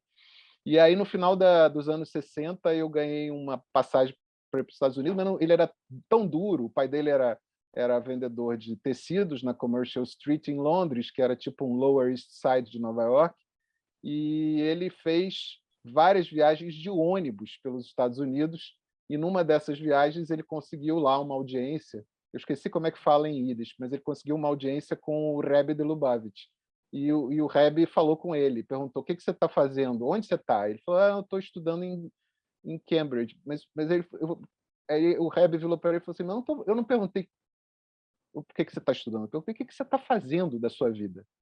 E aí ele falou, eu não sei o que eu estou fazendo da minha vida, eu estou aqui para descobrir. E o Rebbe falou, para mim é muito evidente que você tem que voltar e liderar a sua comunidade. É muito evidente. E era muito evidente. E ele descobriu isso. Ele falou assim: olha, não foi uma revelação. Ele me fez ver o que eu não conseguia ver. Né? As pessoas né, o pessoal do Lubavitch diz que ele tinha visões e tal. Era uma pessoa muito intuitiva, certamente um grande sábio, certamente viu nos olhos dele, conversando 5 minutos, a vocação evidente que era. Né? Da mesma forma que um olheiro de futebol, quando viu o Pelé com 15, 16 anos, viu que o Pelé ia ser o maior jogador de futebol de todos os tempos, bastava entender de futebol. O Sachs era isso. O Sachs era um grande filósofo, era um grande orador, mas qualquer pessoa que ouvisse o Sachs falar 5 minutos via que a vocação dele para professor de judaísmo, para rabino, era muito evidente. Né? Era realmente uma luz que você, mesmo não sendo muito versado em inglês, o inglês dele era fácil de entender e os assuntos muito complexos. Essa palestra, por exemplo, sobre Rambam, sobre o Maimônides, dá gosto de ouvir, porque se entende tudo sobre um tema muito complexo, mas ele torna simples. E esses são os verdadeiros sábios.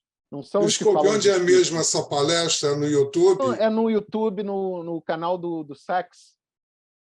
Joga lá Rambam, porque não é Maimônides, eles falam Rambam e Sachs, e ele fala, e ele discorre exatamente sobre o racionalismo no pensamento do Maimônides. Então eu acho isso, que o Rebbe de Lubavitch ele diz, teve um outro rabino que agora não me lembro quem, que um o desafiou a estudar e o outro o desafiou a liderar. Quem o desafiou a liderar foi o Rebbe de Lubavitch, a quem ele acredita tê-lo despertado para a sua verdadeira vocação. Né? Agora, depois tem as histórias com a família real, que eu não sei se vai ter tempo, se alguém se interessar, eu posso contar também. Conta que estamos em época de coroação. Bruno. Estamos de ouvidos atentos à sua... A história com o príncipe Harry eu já contei, que é uma história muito forte. Né? O garoto se vestiu de Hitler e meteu a suástica no braço. E a história é extraordinária, porque ele conta no livro. Né? Quem não leu o livro, tem essa parte do livro. Eu não li o livro, mas a Letícia me mostrou esse trecho, e esse trecho é muito forte. O príncipe Charles pediu para o Sachs conversar com o rapaz. O rapaz tinha 15 anos. E o Sachs ele fala, não, então meu pai me mandou um homem santo. E ele começa falando, não, mas ele não foi me passar a mão pela minha cabeça. Ele começou a conversa e olha, o garoto era filho do príncipe, né, neto da rainha. E ele começou a conversa me dando um sermão, dizendo para mim que eu não sabia, uma bronca, dizendo, olha, você não tripudiou só de 6 milhões de judeus que morreram. Né? Os seus antepassados lutaram no fronte, liderados pelo Churchill contra os nazistas, para que no Palácio de Buckingham hoje não tivesse lá uma bandeira com a suástica.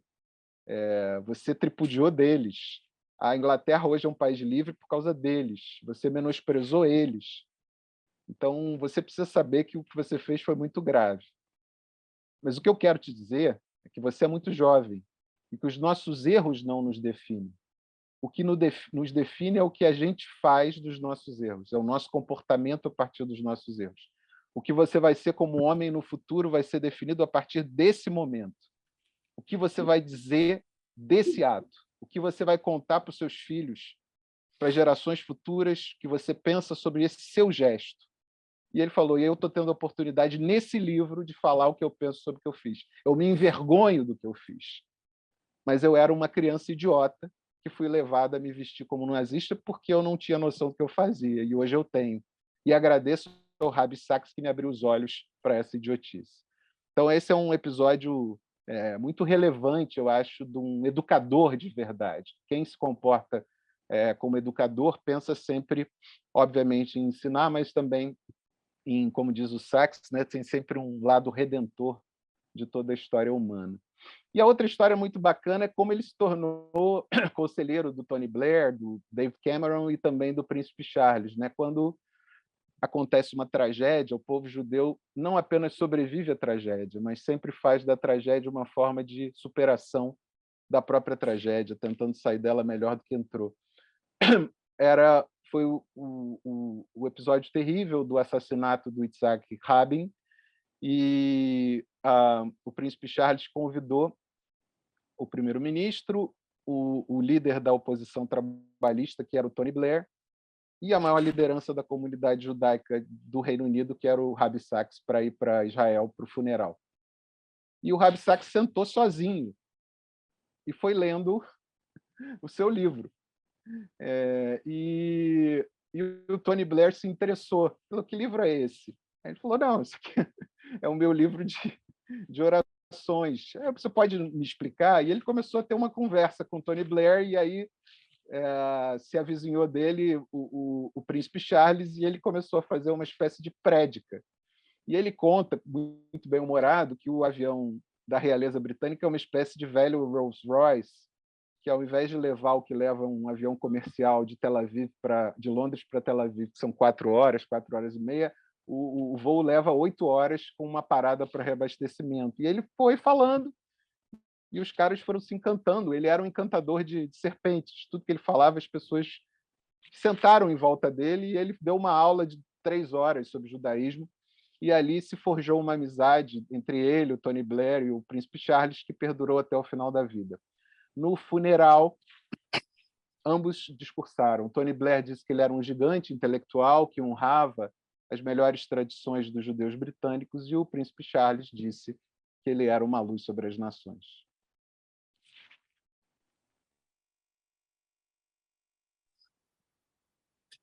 Bruno? Oi, vamos nós. Fala, Gustavo. Oi, Bruno. Gustavo. Oi. Bom, aqui Bruno Você... Tis, seu admirador. Ô, Bruno, peraí, deixa eu fazer, o Bruno me mandou o livro dele, maravilhoso. Já comecei a ler, viu, Bruno? O Canto do Violino. Não sei se já foi ao ar a sua entrevista com o Pedro Bial. Parabéns. Valeu, obrigado, Gustavo. Maravilhoso livro. Maravilha. Deixa eu te perguntar 2 coisas como jornalista, né? Quer dizer, eu saindo um pouquinho do tempo, falar um pouquinho do processo, quer dizer, esse parece aquele livro que você, quando se desculpa, sou judeu, quero escrever esse livro, né? Conheci o Sachs, quero escrever. Queria que você falasse da ideia, quando você teve ideia, e quanto tempo para escrever, um pouquinho do processo, e depois contasse para a gente. Você falou no início, quer dizer, que você deve à Letícia a sua ligação mais forte com o judaísmo. Falasse um pouquinho sobre você e o judaísmo, né? Quer dizer, a sua história pessoal e um pouquinho do processo. Jornalista, o Moisés está aqui, né? Ainda está, né? Jornalista é bicho claro, danado. É bicho danado. Você viu que eu dei um migué, né? Dei um migué como bom carioca. Eu pulei ali o trecho que eu não ia conseguir ler por conta da emoção, né? Porque nesse prólogo é que eu começo a contar a história da minha família. A história é a seguinte, Bruno. A história é a seguinte. Eu sou judeu pela patrilinearidade. Meu pai e meus tios eram judeus. Meus avós paternos são judeus já falecidos, vindos de Rovno, na antiga Polônia e hoje Ucrânia. A minha mãe não é judia. Minha mãe está viva, meu pai faleceu na pandemia em 2020. E a minha família era a família típica que fugiu de medo da Europa, mas o medo continua dentro deles. Então, os meus avós moravam no Meier, e eles diziam para o meu pai e para os meus tios, que tinham consciência de que eram judeus. Meu pai chegou a frequentar Shomer de Madureira e tal, mas isso era uma herança transpsíquica terrível, que depois eu fui entender com o passar dos anos. Diziam para meu pai e meus tios dizerem na escola que eram cristãos ortodoxos. E eu nunca entendi isso. E depois o meu avô, e a história começa com o meu avô, né? Essa avosidade é que me pegou. A história é a seguinte: meu avô dizia, eles não seriam perseguidos por serem judeus, mas não seriam cobrados como católicos. Era um disfarce, na verdade. Embora, obviamente, meu avô era vendedor de joias na Rua da Alfândega. Vendia joias da Joia do Meier, no Meier, na Rua Lucídio Lago, frequentava aquela sinagoga da Rua Lucídio Lago e tal. Mas ele certamente achava que o afastamento do judaísmo era a forma de preservar a vida no Brasil, longe dos temores que eles tinham. A minha avó ficou muito doente com as cartas, e eu depois recuperei essas cartas, e isso tem uma relação muito grande com esse livro que o Nisquinha e o Talvani e a filha do Paulo Goldras, que eu esqueci, Dani Goldras, lançaram sobre os diagnósticos das pessoas sobreviventes e dos parentes, né? A minha avó, a quem eu dei o nome da minha filha, Laura, ela se chamava Raya Binemboim. O diagnóstico na época tinha um nome terrível, neurótica de guerra, mas ela ficou louca. Ela enlouqueceu com tudo que ela ouviu e leu sobre os parentes. Todos morreram, alguns escaparam, mas quase todos morreram. O irmão mais novo do meu avô, que eu conto no livro Abba Binemboim, fugiu por Paris, mas foi capturado em Paris e morreu em Auschwitz. Então, assim, meu pai e meus tios tiveram essa herança transpsíquica da negação muito forte. Só que aconteceu uma história no meio do caminho. A história foi que o meu avô me procurou para contar a história dele. Eu era o neto caçula, o neto mais novo. E eu nunca entendi isso. Por que a mim? Por que eu? Talvez ele tivesse, depois eu fui entender, talvez ele tivesse procurado também o meu irmão. Eu tenho um irmão, um engenheiro, uma médica e um advogado. Eu sou o mais novo, né? Talvez eles tivessem também sido procurados pelo meu avô, mas eu acho que talvez eu tivesse me interessado mais, talvez eu tenha tido escuta para ele. E o meu pai falava, e isso está no livro, né, no prólogo, depois em outras partes do livro, que eu me interessava por aqueles assuntos de uma forma que os outros não se interessavam, e eu só fui entender isso, obviamente, como adulto, com terapia, e depois de uma conversa que eu narro no livro que eu tive com o rabino Newton Bonder, em que o Bonder disse para mim: Gustavo, para mim só é judeu quem tem um neto judeu. Então, caiu uma ficha muito forte que o meu avô, na verdade, queria passar o bastão, ele queria me dar o testemunho dele, ele não queria morrer sem me contar. Legal. Muito legal. E aí a Letícia é judia de verdade. Letícia foi a minha techuvá, o meu retorno. A Leca foi, com a sua vivência familiar e comunitária, foi exatamente obviamente, um psicanalista é prato cheio para ele explicar por que eu me apaixonei. Além dela ser linda, né? Agora, e um pouquinho do processo do livro? O processo do livro é muito interessante, Bruno. O curador do selo, você deve conhecer, se é do ramo, é o Roberto Feito, que é judeu de origem americana e é brasileiro, meio americano. E eu falei com ele que eu tinha tido uma ideia, porque me apaixonei pela obra do Sacks, pela obra escrita e pela obra oral dele, né? Tem essa vantagem do nosso tempo estar registrado, né?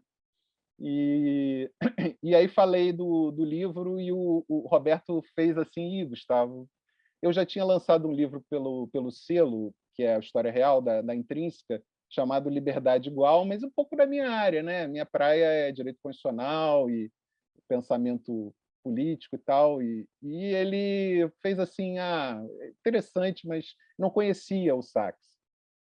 Aí eu falei: então vou te dar um livro do Sacks, você lê. E o Roberto, como é meio americano, estudou numa universidade boa americana chamada Cornell, ele leu, ficou encantado, mas mesmo assim achou que não dava pé. Aí a gente marcou um almoço com o dono da editora, que é o Jorge Joaquim, que é de origem libanesa, não tem nada a ver com o judaísmo.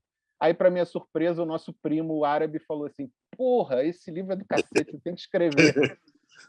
Vai.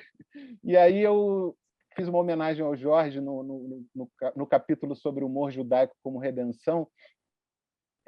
Tem um ditado, obviamente, várias histórias e piadas judaicas, mas tem um ditado árabe que é: quem não souber sorrir, que não abra uma loja. Falei: olha, nós judeus pensamos na história judaica, mas o Jorge Joaquim pensou que o livro vai vender. Tomara que venda, né? Tomara que ele esteja certo, mas foi o Jorge Joaquim. O processo do livro foi assim, foi um processo meio caótico.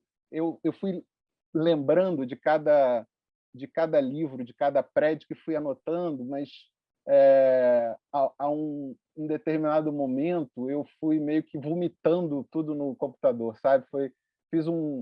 Na minha cabeça o livro estava pronto e eu, quando tive tempo, fui fazendo um download do computador direto e basicamente o Roberto fez uma revisão e eu fui chegando nessa forma final. Depois que o Celso Laffer leu e falou, não, o livro é muito bom, vou fazer o prefácio, eu falei, talvez dê para publicar. Está aí o livro, espero que vocês gostem. Parabéns. Obrigado. Eu vou chamar o Renato. O som. Abre os... Está ouvindo? Está me ouvindo? Tá ouvindo ou não? Tá? Sim, sim, sim. Tá ouvindo. Boa noite. Eu só queria fazer uma pergunta que eu não sei se eu ouvi direito durante a palestra, que foi maravilhosa, que você tenha falado sobre Nietzsche. Eu não sei se eu ouvi a palavra Nietzsche, meu antissemita predileto. Você falou isso? Falei exatamente isso, Renato. Não, só porque eu já não ouço tão bem quanto ouvia. Claro. Essa frase, posso esclarecer? Sim, eu não vou perguntar as outras coisas, porque o Zeca já pergunta por mim e eu por ele, a gente pensa mais ou menos igual. Então não vou poupar tempo de falar de cada hora. Não, eu só queria comentar o seguinte, eu ouvia em casa dos meus pais, principalmente da minha mãe, quem era antissemita, quem não era, quem era deputado, quem era amigo dos judeus, etc. Isso a gente ouvia na infância. Eu ouvia de Nietzsche, antissemita, Richard Strauss, antissemita, e outros tantos antissemitas também, história de músicos e outros mais. E do Nietzsche sempre ouvia que era antissemita. Eu nunca li Nietzsche, não, porque eu não tenho tendência para ler Nietzsche, não tenho capacidade. Porém, lendo um livro, aí não me lembro qual livro, recentemente, dizia, lembro sobre música, eu gosto de música, que Nietzsche rompeu relações com Wagner ao descobrir, devido às ideias antissemitas exacerbadas do Wagner. Quer dizer, eu não sei se você leu, eu não li Nietzsche, estou dizendo, então, se você puder citar livros do Nietzsche, que ele cita claramente o antissemitismo dele, eu agradeceria. Quer dizer, então, eu vou continuar dizendo que Nietzsche é antissemita, se você disser, vou concordar. Na verdade... Ele rompeu com Wagner, está dito no livro, eu não lembro se foi na biografia da Hannah Arendt, eu li um livro aí que dizia que o Nietzsche rompeu com Wagner em função dele estar sendo antissemita demais. Bom, não sei. Pois então, essa frase não é minha, Renato, essa frase sobre o Nietzsche, tanto que esse é um dos capítulos do livro, meu antissemita favorito, essa frase é do Rabbi Lord Jonathan Sacks mesmo. O Sacks fala sobre isso. Ele fala que há um tipo de antissemita que não odeia especificamente os judeus, mas os coloca numa espécie de balaio de gatos, que era o mesmo caso do Voltaire. O Voltaire, expoente do iluminismo francês, era um anticlerical, odiava os católicos, os cristãos em geral, dizia, como Richard Dawkins hoje é um expoente do ateísmo universal, o Sacks teve grandes embates, tanto que tem um capítulo do livro que é Sacks versus Dawkins, no meu livro, em que o Dawkins ele debate com o Dawkins, porque o Dawkins diz que a Brit Milá, a circuncisão, é uma castração, essa conversa de que é um ato religioso cruel e vil contra os bebês, meninos e tal. E o que eu entendo da crítica do Sacks ao Nietzsche é que ele diz que Nietzsche é o antissemita favorito, porque ele reconhece a profundidade e a densidade do pensamento filosófico de Nietzsche, que eu acho que é inegável, mas que o Nietzsche diz que a tese do Nietzsche, se eu não estou enganado, é de que o cristianismo é um judaísmo disfarçado e universalizado, de que os judeus tinham inventado o cristianismo para dominar o mundo. Ou seja, uma tese antissemita, né, de que os judeus inventaram o cristianismo para se expandir e dominar o mundo. O que, evidentemente, não é o caso, porque os cristãos também não foram lá muito generosos conosco. Então, o que eu acho que é uma ironia do Sacks criticar o Nietzsche por essa ideia de que alguns odeiam os judeus por terem rejeitado o cristianismo, mas Nietzsche os odiava por terem inventado o cristianismo. Tá bom. Obrigado.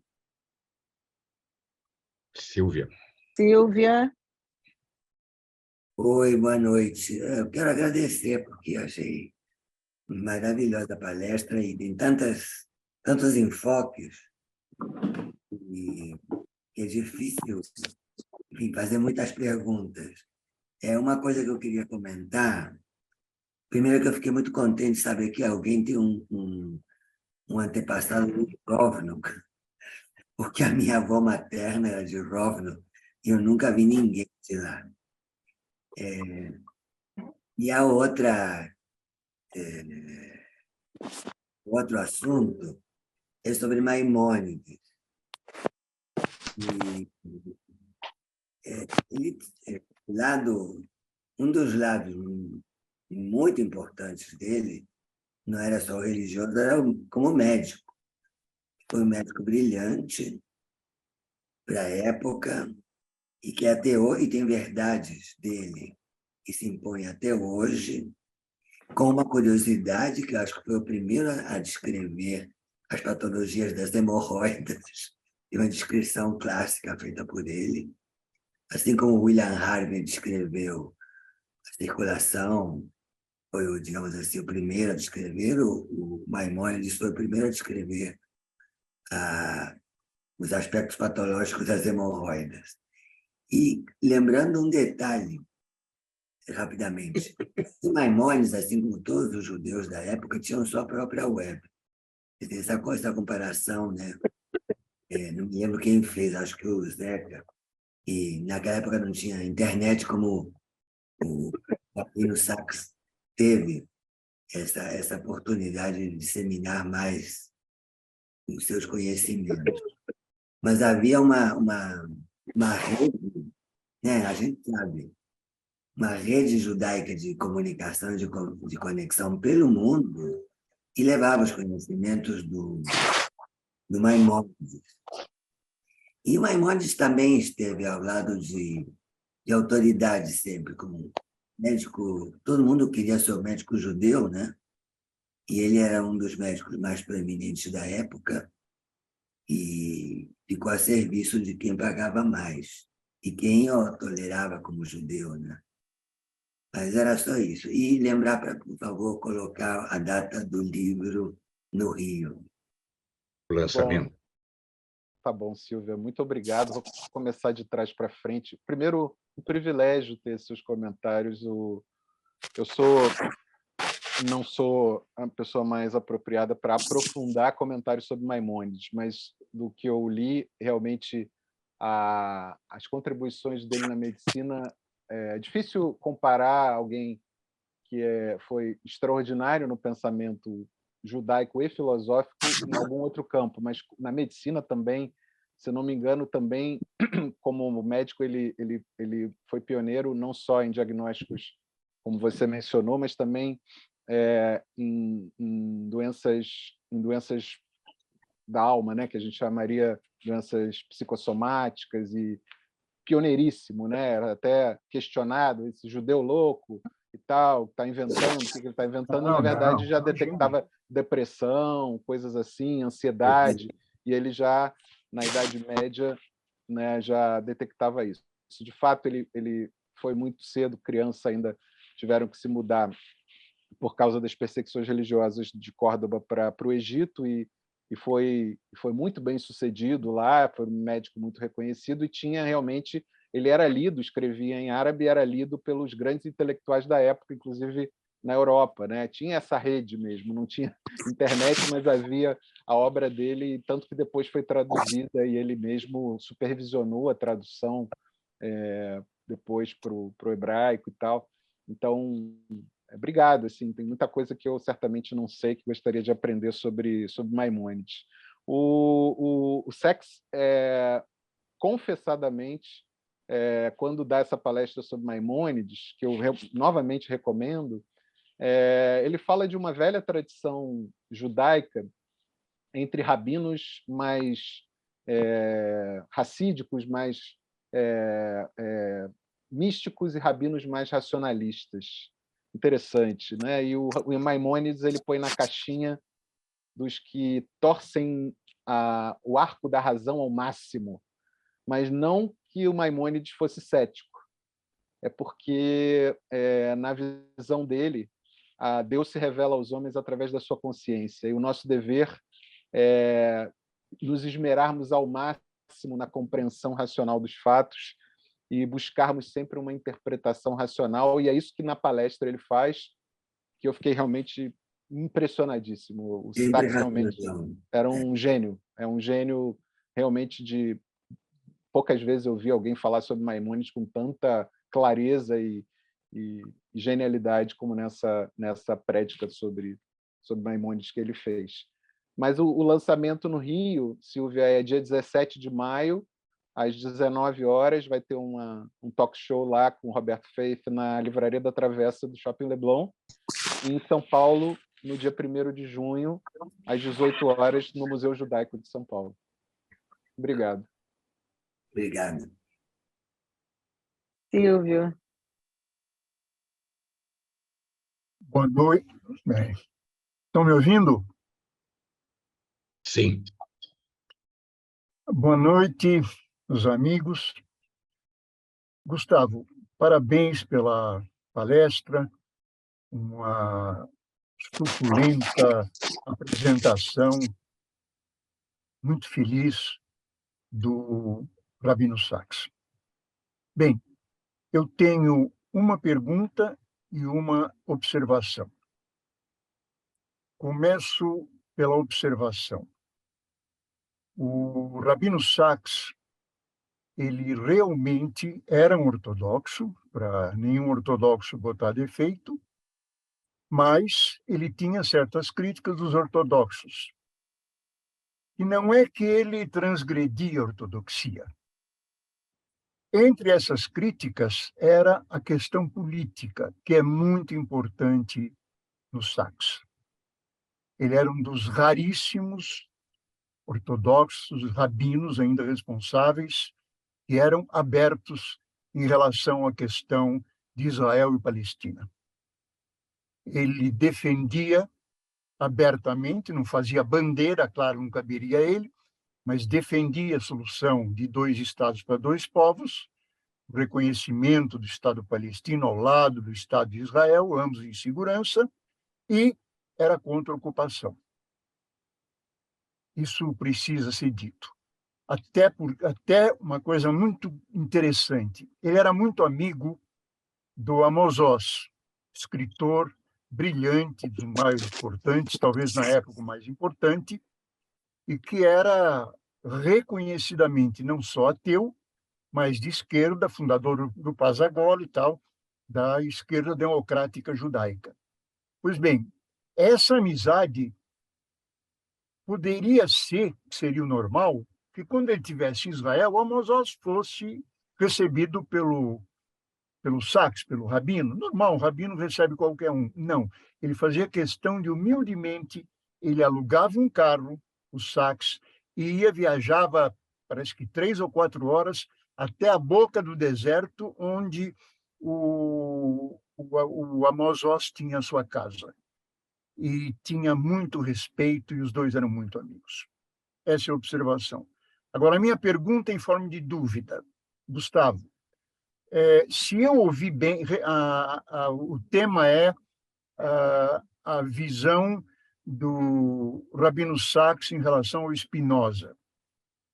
Se eu ouvi bem, posso estar enganado, quando você falou sobre isso e rapidamente, você disse que o Rabino Sachs era aberto, ou admirava Spinoza.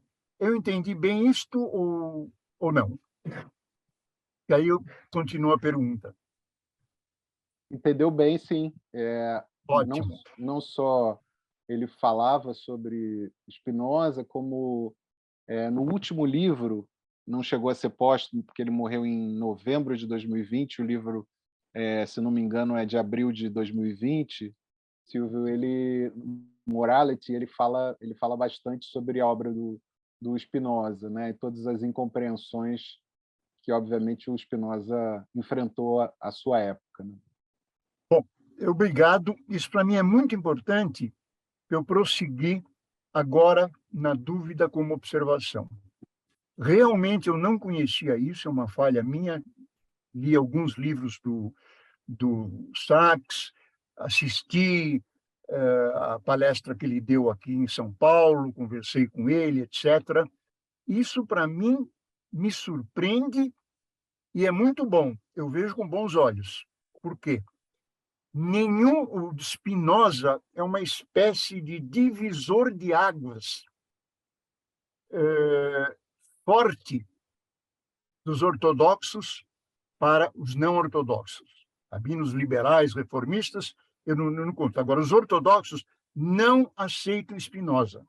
Mesmo os modern ortodoxos.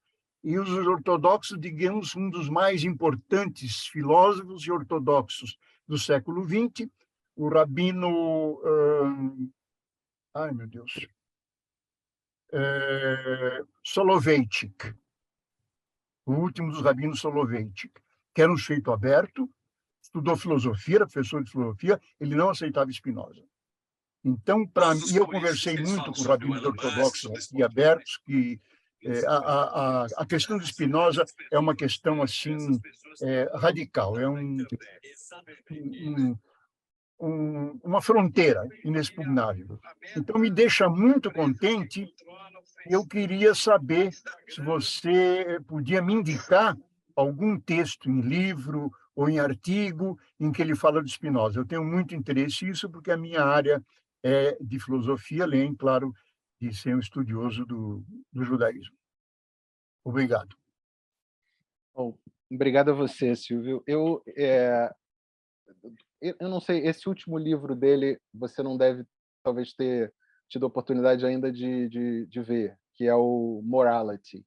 Esse livro tem vários comentários, vários capítulos sobre filosofia, e um deles trata do pensamento filosófico e perpassa um pouco a obra do Spinoza. Eu não diria que o Sachs é um spinoziano, certamente, mas acho que ele, em mais de um artigo, posso depois te indicar com o maior prazer, usou trechos e pensamentos do Spinoza para fundamentar posições judaicas suas. E isso me reforça, então, a convicção de que, embora ele fosse formalmente um rabino ortodoxo, ele era um ortodoxo diferente, né? Não era um tipo ortodoxo. Ele, em várias ocasiões, falava sobre que a concepção de Deus no judaísmo encontrava espaço para várias compreensões diferentes e que o pensamento spinoziano não seria incompatível com o pensamento, por exemplo, de Maimônides, talvez fosse uma derivação do pensamento de Maimônides.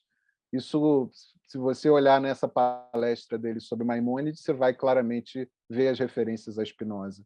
É um achado, né, extraordinário num homem com uma formação rabínica clássica, ortodoxa, e com uma formação filosófica também formal, né? Ele era um filósofo inglês formal e era também um rabino ortodoxo, mas que tinha essa abertura de espírito, que era algo que eu acredito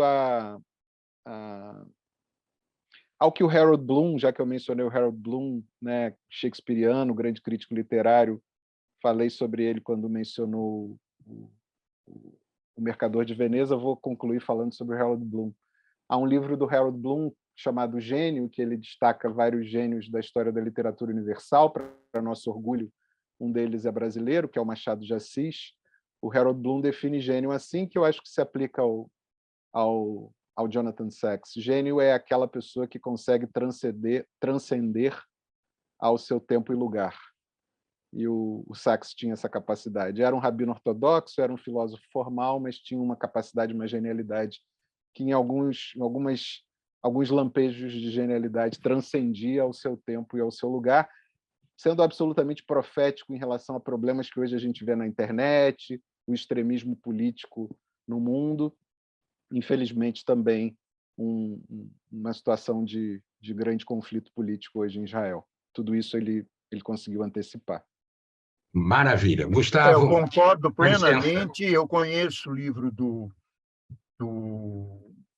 Blum, e quanto à coisa do Spinoza, obrigado pelas dicas, eu vou atrás. Prazer. Eu estou perplexo, quer dizer, contente e perplexo, sem nenhum trocadilho em relação ao Mãe Nossa. Obrigado.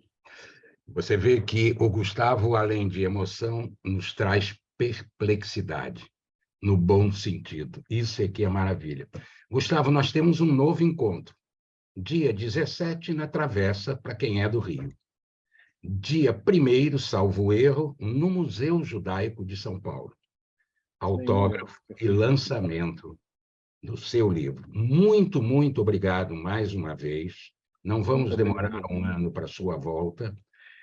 Quero te dar agora um tempo para a tua mensagem final e depois eu volto para dar o nome e o tema da nossa próxima palestra. Mais uma vez, muito, muito obrigado. Obrigado, Moisés. Obrigado. Obrigado. Obrigado a você. O Bruno Tis, que é um tremendo jornalista, tremendo escritor, que lançou agora o Canto do Violino, com o prefácio do Rabino Newton Bonder, estou lendo encantado, me perguntou sobre o processo do livro. Ninguém me perguntou se eu tenho todo mundo tem, né? Se eu tenho o livro tem 22 capítulos curtos, se eu tenho um capítulo preferido. Eu vou dar um spoiler, vou dizer que eu tenho. Eu gosto desse livro porque vem todo ele do coração, mas tem um capítulo do livro que eu amo. É um capítulo cujo título é um capítulo sobre Sukkot. O título é Isso, na verdade, não é nada. Isso é tudo. Que, na verdade, é um rabino da Park Avenue Synagogue que me inspirou, eu cito, e também, obviamente, Sacks. Todos os capítulos têm o Sacks dialogando com rabinos, e esse rabino Zuckerman, da Park Avenue, define Sukkot como uma festa sobre o nada. E ele conclui esse capítulo dizendo isso, na verdade, não é nada. Isso, na verdade, paradoxo, né? É o paradoxo. Isso, na verdade, é tudo. Cada dia que alvorece, a cada alvorecer em que nada acontece, cada dia que anoitece como a noite de hoje, sem que nada tenha acontecido, a gente acha que isso é nada, mas isso, na verdade, é quando a vida está acontecendo. Isso é tudo. Isso nos lembra, a festa que nos lembra sobre isso. 40 anos em que, aparentemente, nada aconteceu, na verdade, era a vida toda acontecendo, né? Esse é o capítulo que eu mais gosto de reler desse livro. Gente, muito obrigado. Tão tarde vocês estarem aqui comigo. Moisés. Isso é tudo. Isso é que é tudo. Mais uma vez, obrigado. Beijo a você. Beijo, Aleca, a todos. Obrigado, gente. O tema do nosso próximo Segundas Intenções vai continuar um pouco em cima de tudo isso. Será o Estado de Israel e seus 75 anos. Como convidado, o cientista político André Last, mestre em governo, diplomacia e estratégia, doutorando em ciências políticas e sociais, oficial da reserva da inteligência da Força Aérea Israelense e presidente executivo da Stand With Us Brasil.